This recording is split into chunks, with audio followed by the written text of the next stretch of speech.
haere mai, and welcome to Cultic, the podcast where we talk about coercion, control, and all things cultish. I'm Dr. Caroline Ansley. I'm a medical doctor. As a child, I lived at the Centrepoint community, a notorious cult in New Zealand, and now I run a website that advocates for the former children of the community. I'm Liz Gregory, and I run the Glory of Our Leavers Support Trust, and I'm privileged to walk alongside people after leaving this group as they embark on their new lives.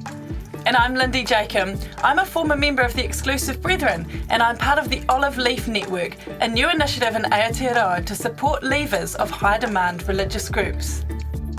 Come with us as we unpack the cult playbook.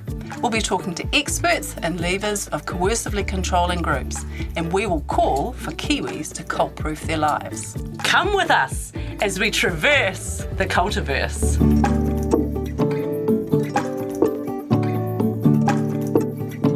A warning, this podcast contains references to subjects and discussions which may be difficult for some people to hear.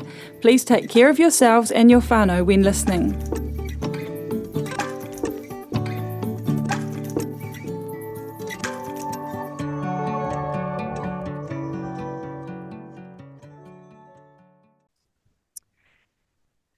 I am very excited to be with my friend today, Maria Esguerra, to talk to her about, well, a lot of things. Welcome, Maria.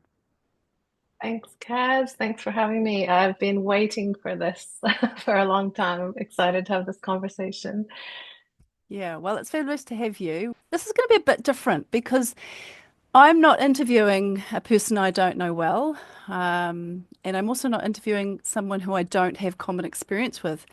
We're friends and we share a lot in common about our lives now and some experiences in our past. So it might be less of an interview and more of a conversation. And I think we're both really interested to see what might unfold as a result. Yes, absolutely. I was just on Sarah Steele's podcast, and my son listened to it with me and said that it was more of a monologue than a dialogue, and he's on spectrum, so he's very blunt, so he's chastised me. So I was like, oh, I definitely want to have a lot more of a dialogue and just a conversation, both as being health professionals as well. I think it's a really important thing that we can share our knowledge with people and our experiences. And I think there's a lot of upcoming health practitioners as well from our background. So it's exciting to have that conversation. Well, people know who I am, but they don't know who you are. So I'd really love you to tell us a little bit about, you know, who you are now and where you've come from, just to set the scene a little bit. Yes. So I, as far as my work life, I've basically, for the last 14 or so years, I've worked in pretty high risk sort of behaviors of concerns of people with pretty significant disabilities, and they live a lot of times in homes or in institutions. So I have a great team of practitioners who work with me, and it really is a human rights role. So pretty much in everything I do, it's about human rights. It's about vulnerable people or people just having a right to a life and a quality of life, and to be treated well and not have their rights taken away from them or restrictive interventions. So I think it fits in really nicely with my experience of being quite institutionalized, I believe. So I'm a registered psychologist as well, and I've got lots of different training in a range of areas. But I was born and raised in the Children of God. That was, changed to the Family International, and it's had a slew of names, as they like to do. But so those experiences really kind of shaped my worldview about really just how important it is that we have these supports in place and that we create these more inclusive worlds and protections for people, and just more, I suppose, empowering environments and nurturing environments for everyone. So that's where my drive has come from, as well as having 2 kids with special needs. So yes. And that's really, critical background, and obviously it makes you, in my view, quite a resource in this space.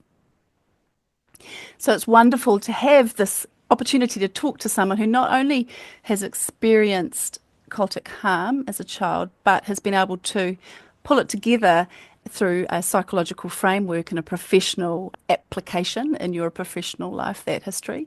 So that I find that exciting. But I just want to sort of roll back a little bit to when we first met, which was in Barcelona last year at the International Cultic Studies Association conference. And I had briefly spoken to you before this, but I sat in on your presentation, which was extraordinarily well received, and I was moved to tears. I'd love you to just really briefly lay out what you studied and what you learned, because that I think that is also a backdrop to this conversation as well, that knowledge and research that you have brought into the cult studies space. I think the first time we chatted, you guys actually got me to do a little video for your kind of blog, and I started talking about children, and I started talking about medical neglect, and I just saw you like emphatically like nodding your head, and I was like a sort of kindred spirit, because I think we hear just so many stories about cult survivors, and it's really the people that join and leave and are the least impacted, and they're the ones with the loudest voices and who make all the money and get all the fame after. But it's really the kids that the developmental trauma and the challenges.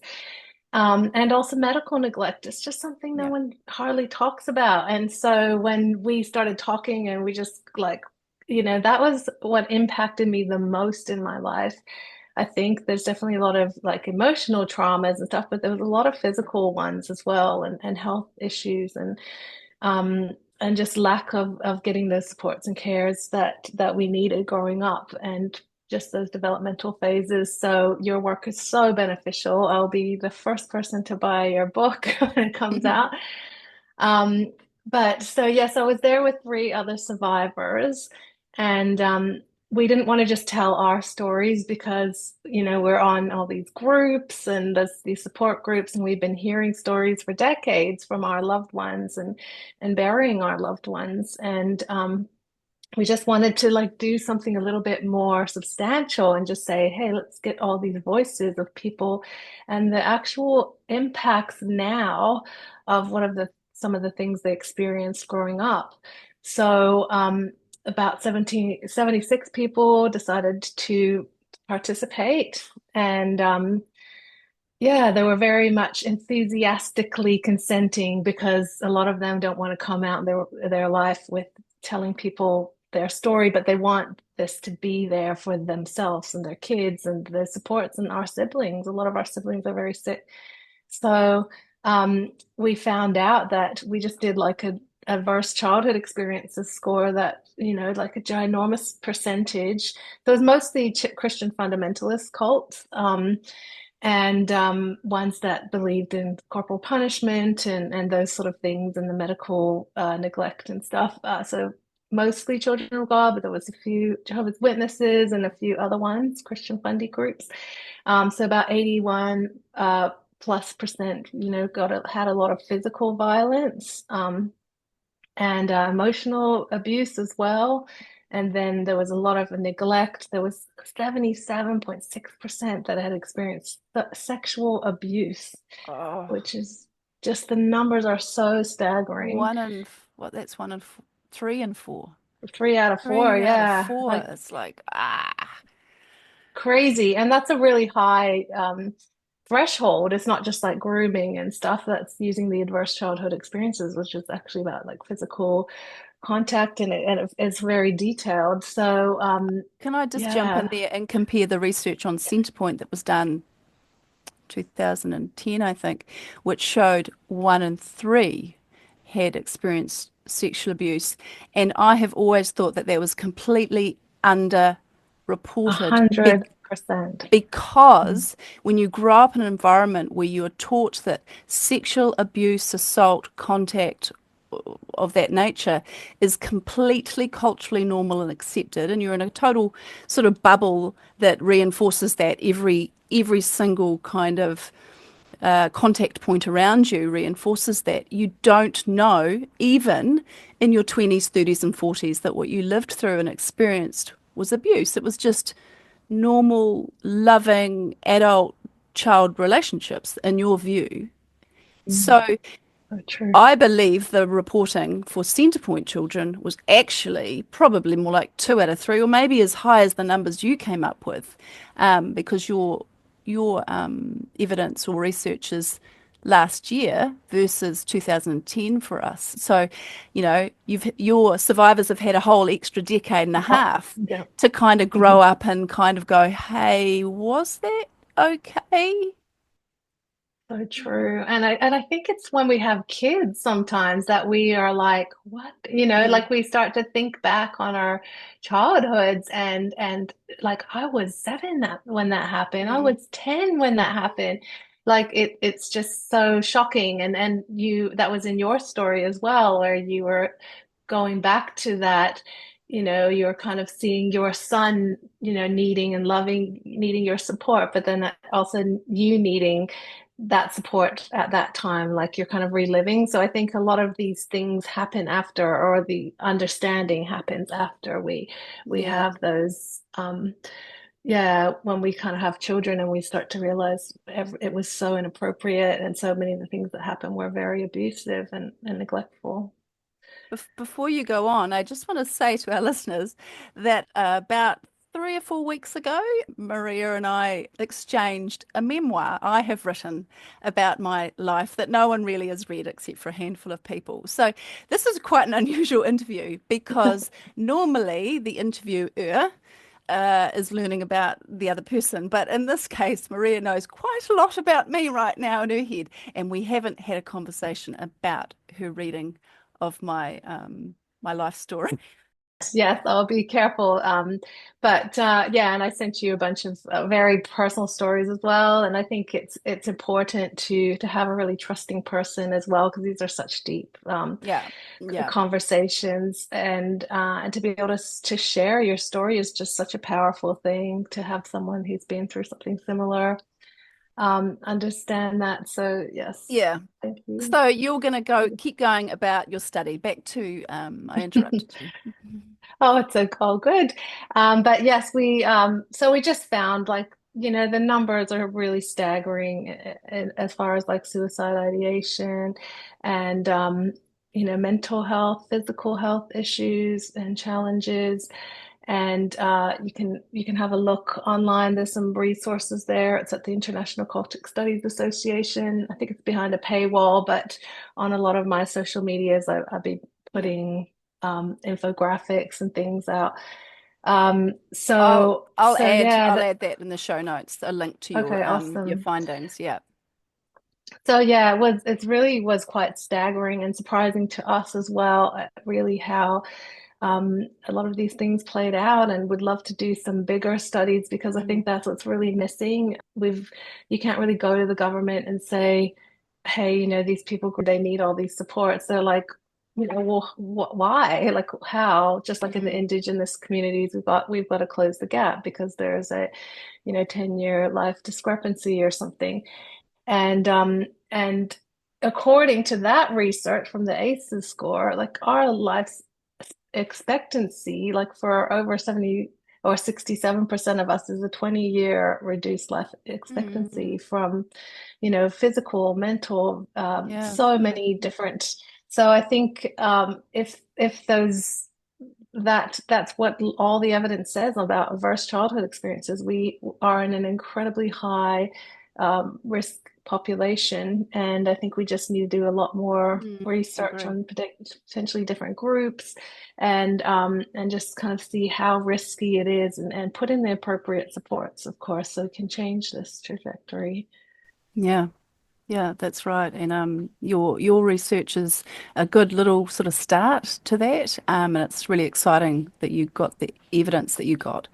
Um, so for our listeners who don't know about the Children of God, or the Family International as it was rebranded, could you give us a little bit of a brief summary? Numbers, how it operated, who started it, the Wikipedia version. Mhm.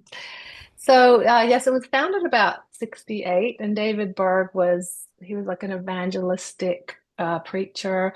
He'd actually been kicked out of several churches, which is something we see all the time. Deviants starting cults because no one else wants them, so they have to start their own group.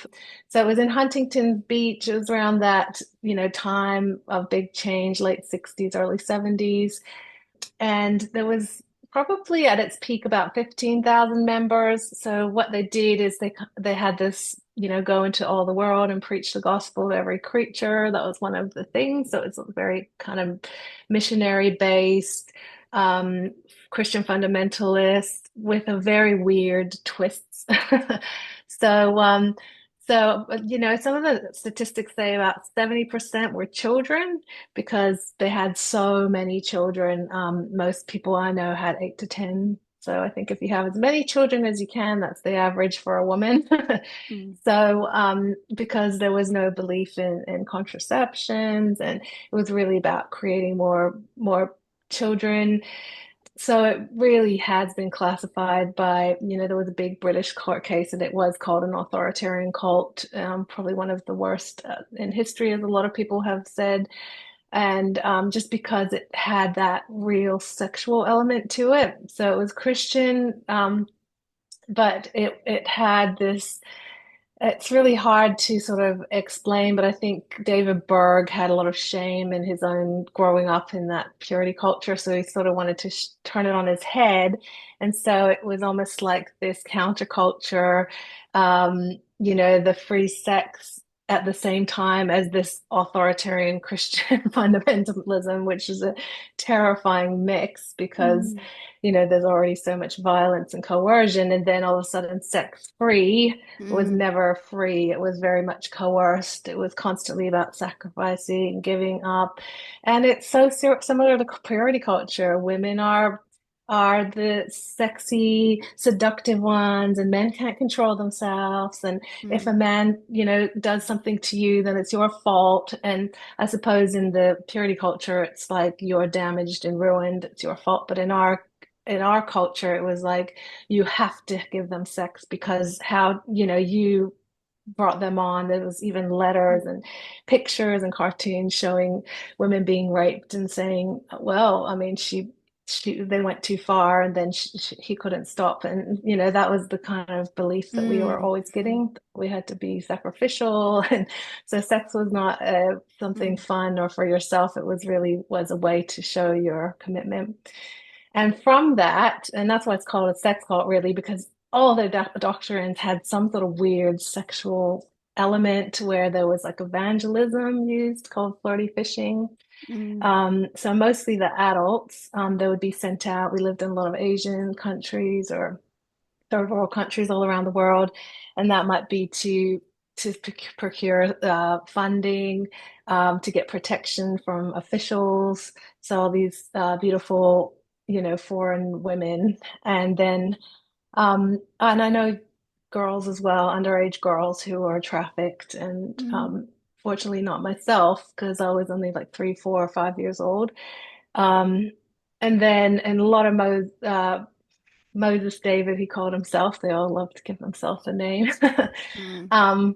Yeah, so many of his teachings were very sexual in nature. So we're in, having our Bible studies. It wasn't really the Bible, but just talking about weird sexual things like with all these adults. And then he made this loving Jesus thing where you had to like actually have all these sexual acts and things towards Jesus. So it's just so weird. Like that's well, we won't keep going, but there was quite a few people, like even like walking in River Phoenix, his family was in it. So there's probably like about 35,000 people who went through, like Rose McGowan and quite a few notable famous people that went through. But then, as the doctrine got so bizarre, a lot of people left. So there's a lot of people impacted by this cult, not just the people who joined, but their families and their loved ones and their cousins and relations. The ripples are huge, aren't they?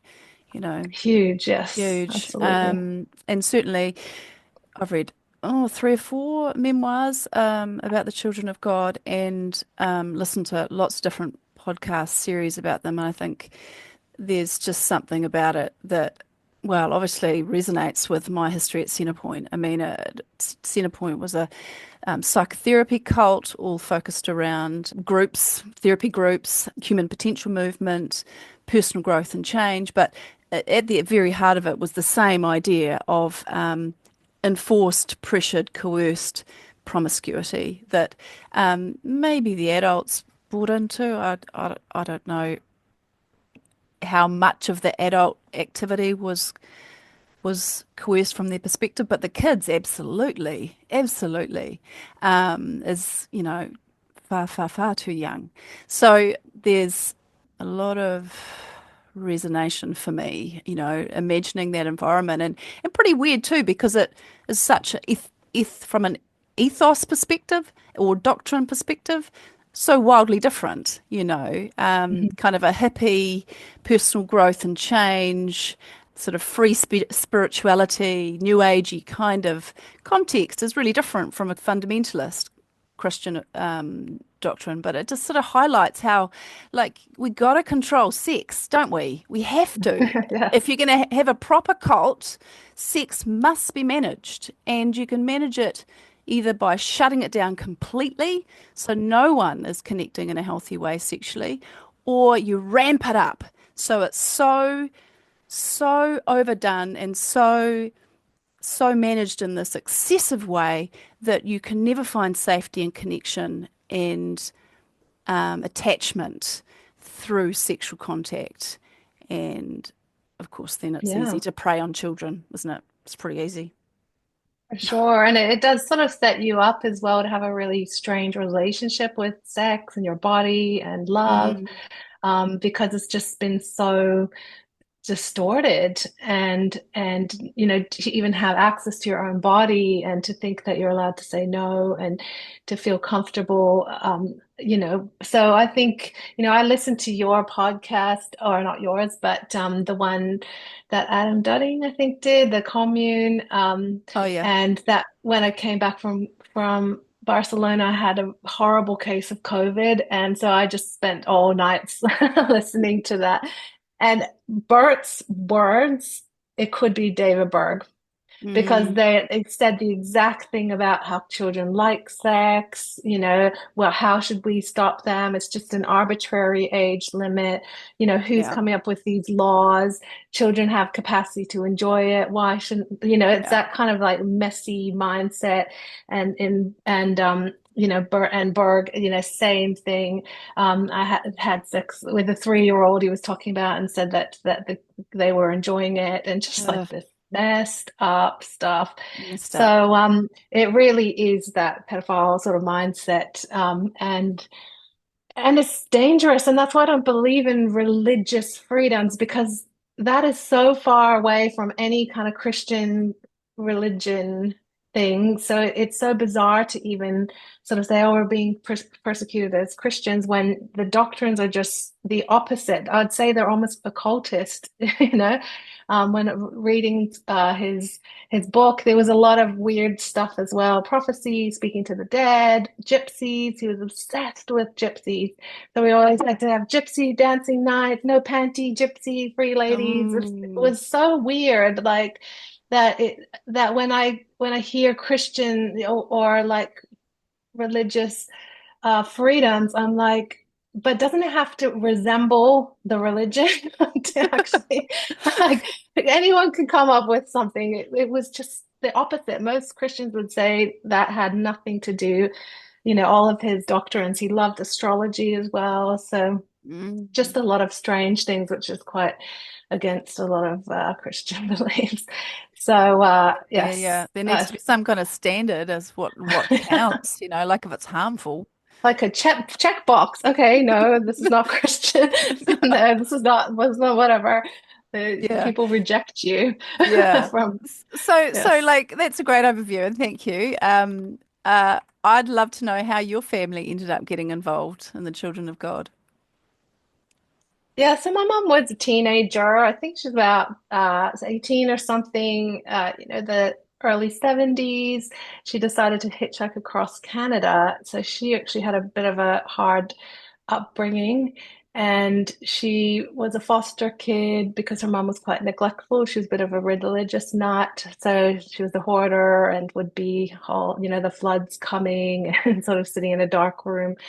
So even though she didn't have sort of as much abuse or spanking or anything, there was a lot of neglect there. Mm. So she was taken and put into foster care and had a few bad experiences and reform schools and all sorts of things. So she was actually getting her act together and she'd gotten into, I think it was medical school. She'd finished her high Mm. school certificate um, and I think she just wanted to have this experience. And I think she had taken some psychedelics or something and felt like God was, mad at her. And then she found out she's pregnant. And there was just a bunch of transitional things. And we find that that's when cults, are usually the most successful, is when someone's in a big transitional phase in their life. And then, of course, it was just too hard for her to turn down this big, loving, happy family that she'd not had, and all this warmth and hugs and singing and dancing. And so, obviously, when you join a cult, you don't really know what you're signing up for. She thought she Mm. was signing up to serve God and live in communally, but she was trafficked out as a sex worker and lost all her Mm. kids. So, Mm. because we all were raised in, most of us away from her. So, in sort of institutional style settings. And so it was very different. It was kind of the opposite of a family for her, and quite an isolating experience, I believe. And my dad was from a really wealthy family, and he had his two best friends joined. So they were from a very good, like, socioeconomic status and universities, and just like the cream of the crop, and amazing young guys. And they just wanted to serve God and this community, and they got excited. And they were all very creative souls, so they were all very exploited.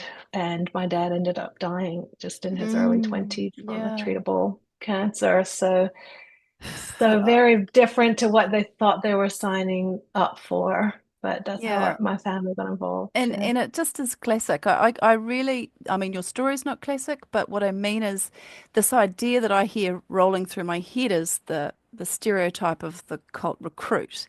And people always say they're vulnerable and or maybe naive or maybe even stupid. And like those are the ideas that are circulating there about cult recruits. But I just think, well, mostly. I mean, that's not always the case, but mostly cult recruits are young.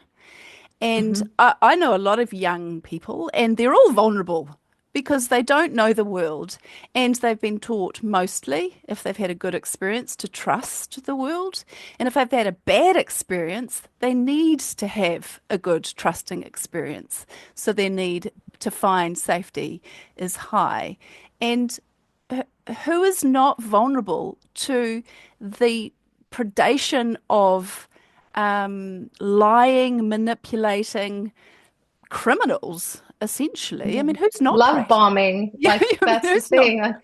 I've Yeah, I've fallen for love bombing people who you're like, oh wow, like, yeah, and yeah, then you find out, you're thrown into the garbage heap a little bit, absolutely. later.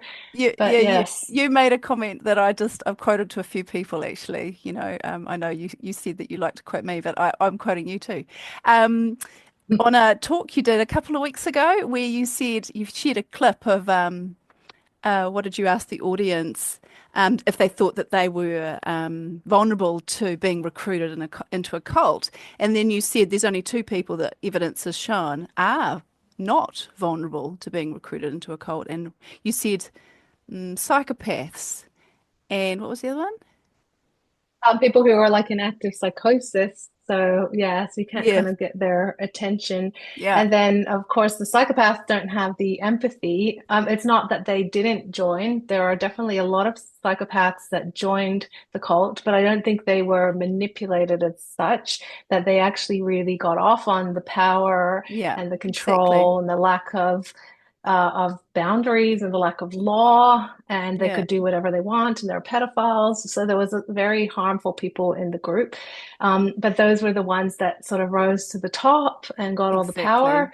And then the people like my mom who were always in trouble on the bottom, Yeah, needing to exactly. give more. That's So right. so there's very much a caste system in these kind of authoritarian systems and cultic Yeah, groups. And that's important. The people that are harmed the most are the more vulnerable ones, and the ones that exactly. need the stick are the ones who do the harming Exactly. intentionally. Yeah. Yeah. So, that's, I think, yeah, thank you for sharing how your parents ended up in the group. And I think it, it just highlights to me, like the incorrectness of these ideas of what the stereotype is. They're just not very helpful. But yeah, could you give us a little bit of an idea of what it was like to live in the group for you as a kid? Like, what was a, a week like in your life? And how did that change when you were a teenager? Yeah, so I think it was quite different to your experience. It was very much a free range from what you told me. Like you might not see adults for days, and no one's helping you get food or brush your teeth or anything. Ours was like an army. We were like we were kind of always being watched. It was incredibly regimented from one commune to the next. So it was in over 70 countries. And communes were like could be up to 100 people or something. So it was really intense and obviously tons of kids. So we were all put into groups, not into families. So depending on what group you were in, we'd usually have this kind of wake up. There'd be someone with a guitar singing like Reveille. It was just kind of like getting us up in the morning, like a jolt to the system. And then you get up, and then you have to have like 2 hours of this weird indoctrination. And so much of it was really boring. So you just like listen to this kind of word salady. I try to read it now, and it makes no sense to me. I'm like, my poor little mind was listening to this garbage for first thing in the morning. Um, and then we would have like a breakfast. So that would be for lots of people. A lot of times the kids were cooking and doing the massive cleanup jobs and dishes. I have friends that have like serious triggers for washing dishes. Mm. Fortunately, I've got a dishwasher, but just because there was just so constant, so much cleanup. And then we'd have Jesus job time. That was like terminologies for everything. So even as little kids, like you'd be out there scrubbing toilets with, that should be in a house for 5 people, but 100 people. So scrubbing down bathrooms and toilets and maybe getting in all the dirty diapers because we didn't use any disposable stuff. So I remember just like being in these big slop things of poop and just like stepping back and forth to try to wash the the poop diapers. And so yeah, so we'd always have like this big job time, chores, and then we would sort of settle into our education, which was very much more indoctrination. Mm. And so it could be anything. There wasn't like a proper system that we were following. Of course, none of our teachers had any qualifications or registrations. So whatever Berg sort of wanted to teach us, it could be practical life skills as well. But yeah, a lot of the time it was just some real bizarre sort of doctrines or some science Mm. that didn't make sense. History, he wrote like a history book himself. So everything we read was kind of from him, and it made no sense. It was really quite bizarre. But one thing we did do a lot of is memorization. So we had to memorize a lot of things like Bible verses or parts of the Mo letters, which was Mm. the cult indoctrination. So I think that actually helped me a lot with my eventual when I actually got an education, just to be able to retain so much information. I Mm. can quote whole books of the Bible. It's my party trick, but and very weird cult publications. And then we'd sort of have a lunch and then the big giant lunch again. And we always had very cheap food or free. So most of our food was provisioned, they called it. And it was just low cost food or food that was out of date or something. We Yeah. didn't eat any sugar. So it was really much a kind of health conscious in the sense of really low cost food, but that was like whole foods and like nothing packaged or anything. And then we'd have quiet time, which is like our rest. So we'd have it was I'm pretty sure it was from lunch till 3 o'clock. So it was a huge amount of time, especially for ND kids like myself, where it was kind of like I just remember so many times like wanting to just get out of there and just feeling like I could scream or almost having disassociative experiences of being out of my body. And quite a few people told me around that quiet time was just like torturous because you had to lie in bed for so long and not make a peep, or you could get spanked and demerits, and there was a lot of corporal punishment. So, and there was a lot of sex going on because we were in such tight quarters. So you're constantly seeing adults, having they called it sharing. So they would Yeah. all sort of sleep with each other. And I Yeah. think Center Point really resonated Mm. with a lot of those stories of just like that constant exposure to these very adult experiences and Yeah. themes and weird sounds. They were talked about that in thing that I have got some triggers around those sounds and stuff. Yeah. So yeah, so very very similar to yours of like nudity and just no thought to hiding children from those experiences, and then of course predatorial people as well. And then we would Mm. have get out, so exercise in the afternoon. It was called get out, and that was always my favorite time. It's probably why I love exercising now and being out of the house. Because you could get out for a few hours if you hadn't done something terribly wrong and you weren't on dinner prep or something or watching the kids. Um, so sometimes we could play games and stuff, but other times it was, yeah, it was very regimented and they made us do like kinesthetics or something. Sometimes it was pretty cruel, digging big things and the sewage tank overflowed and things like that. So we were just like the little workforce, Mm. and the nighttime was always about it. Sometimes there would be inspiration, so that would be like singing and speaking in tongues, and just like these really intense, emotional sort of experiences of the whole home getting together and doing these dances, and so it was everything together. You were never by yourself. You never had privacy. It was just this kind of collectivist Mm. thing. And then there was a lot of sort of weekends we were just fundraising. So from the time I was can stand up, I was making money. We were just singing and making balloons and canning on the side of the street, just asking for donations. And a lot of things happened in those experiences being a young person Mm. on the streets and not really being supervised and trying to get lots of money. We made a lot of money, so that all went obviously to either running the house or the cult leader. He took a big portion of it. Mm. And then Christmas was just a really stressful time because there was lots of fundraising activities as well. And then Berg's birthday week, most cult leaders have like a big celebration around their birthdays. Gosh. So we'd have like a big fast around his birthday, and then we just have all these new revelations, he Mm. called it, where our whole life would be thrown off kilter and there'd be all these massive changes.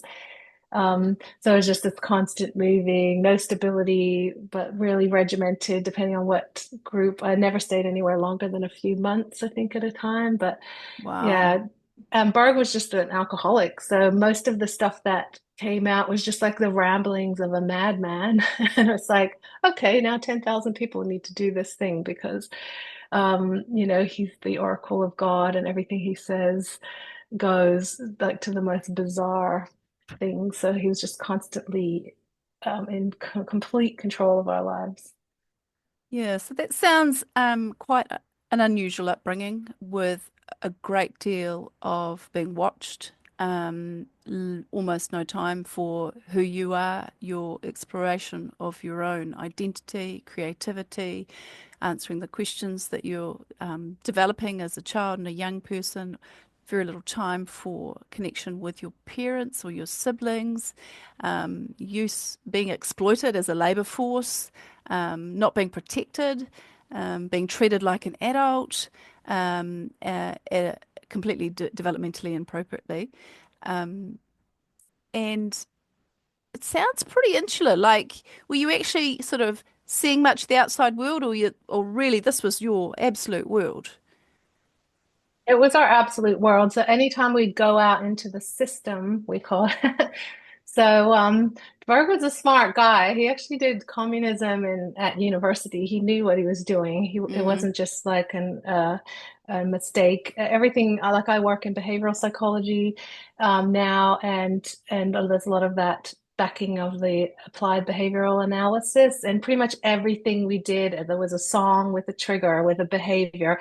Like there was constant operant conditioning. So there were systems in place that were very intense to control us. And something as simple as outside clothes cannot be worn in the house. They have hitchhiking evil spirits on them. So you come back and you take your outside clothes off right away because you don't want either dirt or the evil spirits. So these just constant physical things to create this kind of fear of the outside world. So anytime we would go out into the system, there was a risk that we were going to pick up some spirit or some evil things. So we'd go out to proselytize and to fundraise and to provision, which means to get food. And that's pretty much it. But we didn't have relationships with anyone in the outside world, no grandparents or uncles and aunties no. or anyone. It was very much the us versus them, just the pure people in the cult, and then everyone else is sort of evil. Yeah. I've heard you say a Listening. lot. You've used the word soldier a lot when I've heard you talk. And that's in stark contrast to what a child needs. Um, there's lots of things they need, but the things that come to mind is play and safety and connection. Working and being a soldier is absolutely not what a child needs. And yeah. Our parents constantly tell us we had a normal Christian upbringing. I'm like, anything normal about marching? We literally would march down the hallway, single file, like actual soldiers, like singing, "Who will take the stand and lead the call from heaven above?" Like that's just weird. Like that is not normal on No, any level. no. Oh well, Yes. we're going to wrap up this episode because we've covered a lot, and we need to leave a bit of time for Lindy and Liz to have a wee yarn with me about this. We'll be coming back next time to talk more with Maria about really kind of what happened later and some of the important areas of wisdom and learning and recovery steps, and some more about concerns about the medical impacts, which you've already alluded to with referencing your father, breaking down cult indoctrination. Like there's so much more to come. And I'm looking forward to the second half of our conversation, Maria. Thank you. Okay, we'll see you.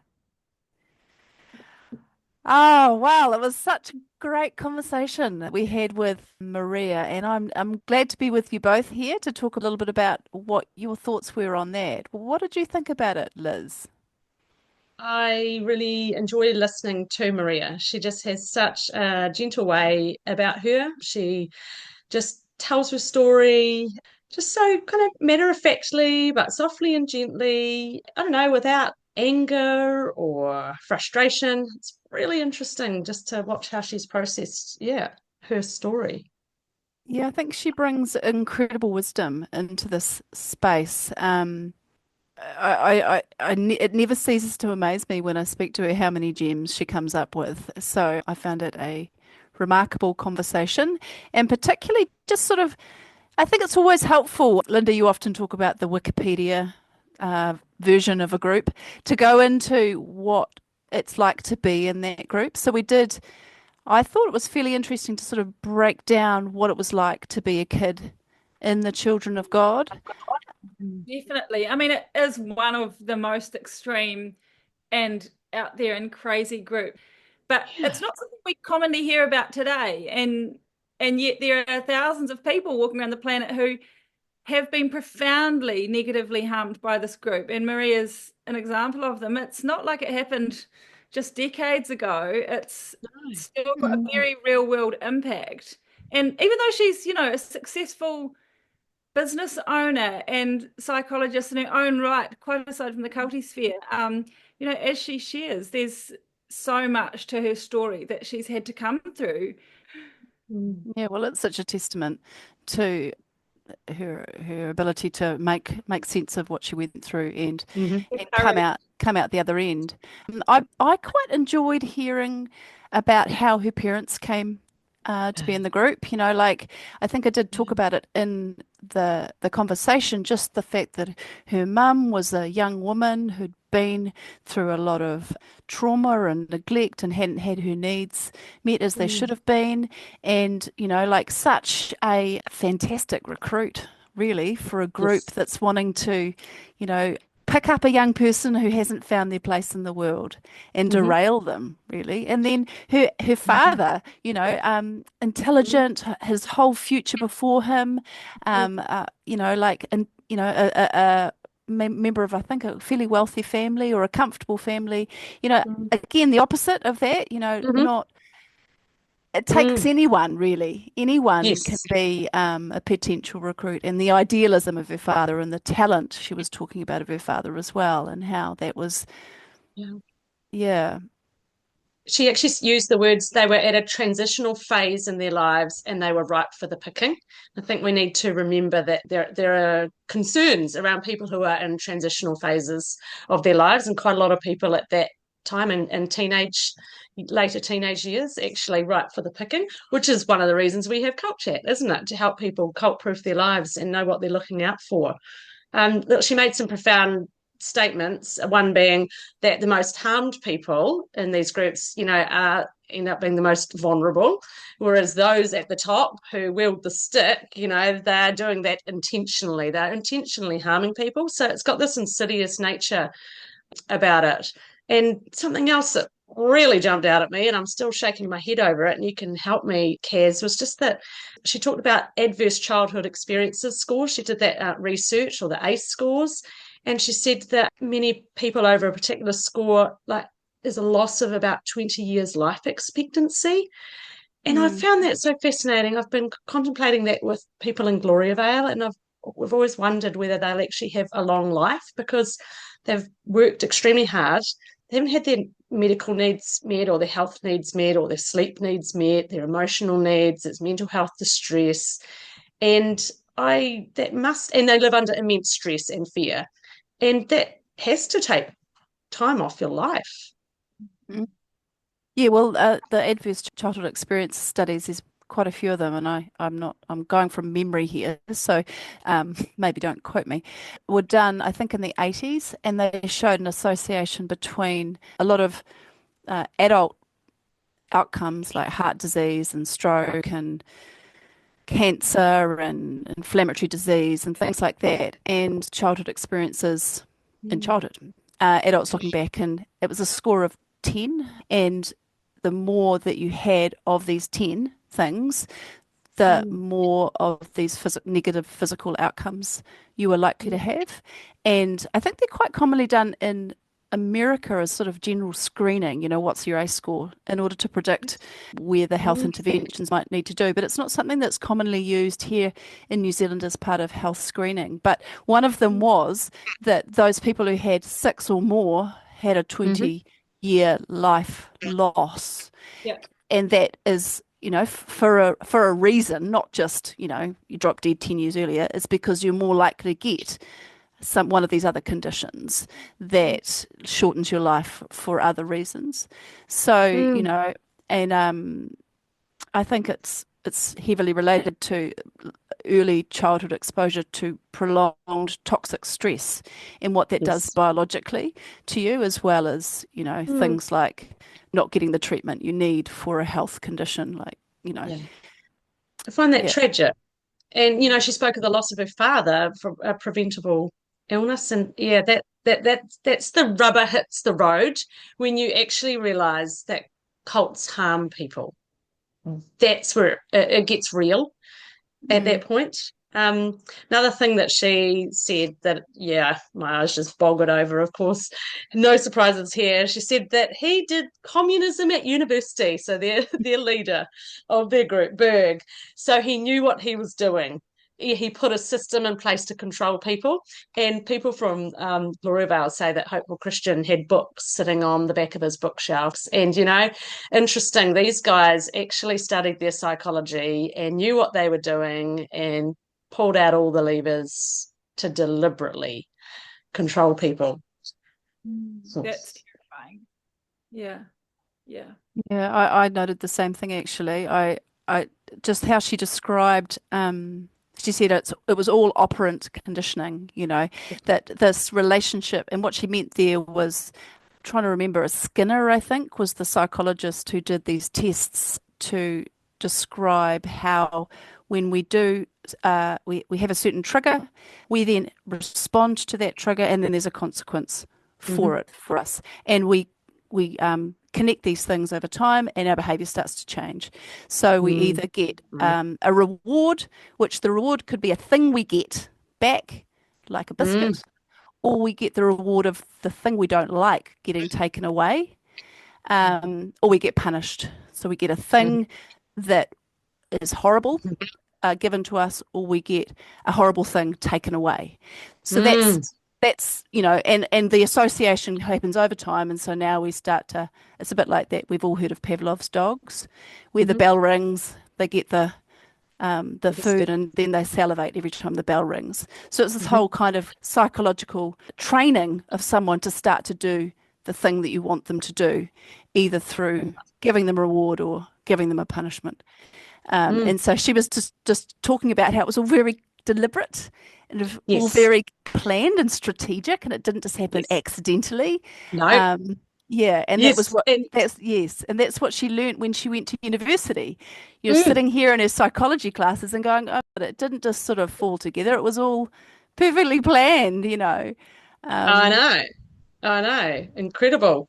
I think that's, and when she talked about her particular group and the particular life, there was a lot of this regimented soldier. That was just a theme that kept coming through. And interestingly, another Gloriavale well-used concepts, the marching, all sorts. What about Exclusive Brethren, Lindy, your experience? How do they use the soldier army metaphor, or do they not? I think there are those kind of themes of military stuff. I guess that's also into the us and them kind of thing, and they definitely would draw on that kind of imagery to build up the idea of surrendering to an authority over you, and having the ultimate authority as being their version of God, but then their leader is sitting right next to that God type of thing. So and I think it all plays into that heavy control of time and all that kind of thing as well. Hey, but pretty devastating, like just the high number of children. Was it 70%? A bit like Gloriavale, a very high percentage of children, the first generation began breeding. And it's so heartbreaking thinking of all those children born into this environment without any choice. And as she said, not knowing that all this stuff was so full on until an adult had left and was sitting in university, and then going, oh, now I can see. But when you're a child, you just accept so much of the time. You accept what's around you because it's the only normal you know. The abuse rates were devastating, and it reminds us again that cults actually create the conditions for abuse to flourish.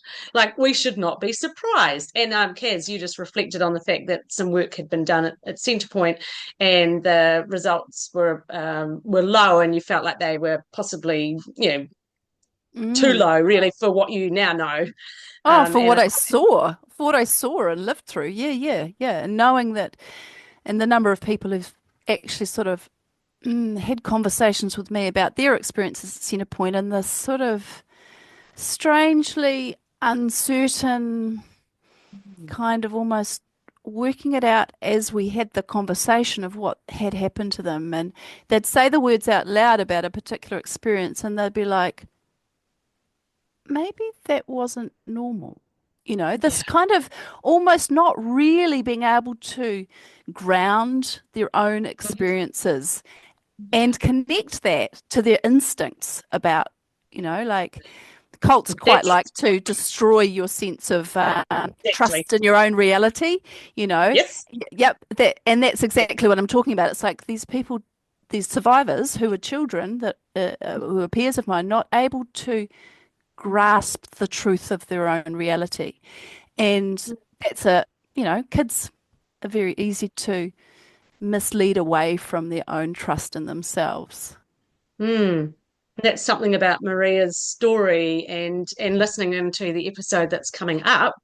Maria's going to talk about the things that have helped her to come to grips with it, to understand it, and what she did for hope and recovery. And there'll be an interesting part of the discussion that I think everyone really needs to listen to. So shall we wrap this wee discussion up here and invite our listeners to come back for part 2? Thanks, everyone, for joining us for this episode. We appreciate Plains FM and the efforts they go to have us across the airwaves of New Zealand. We've got our different platforms you can listen to us on. And don't forget, we've got an email at info@cultchat.org.nz. Don't forget, we've got social media pages as well. And we're always grateful for your comments. Goodbye, everybody. Goodbye.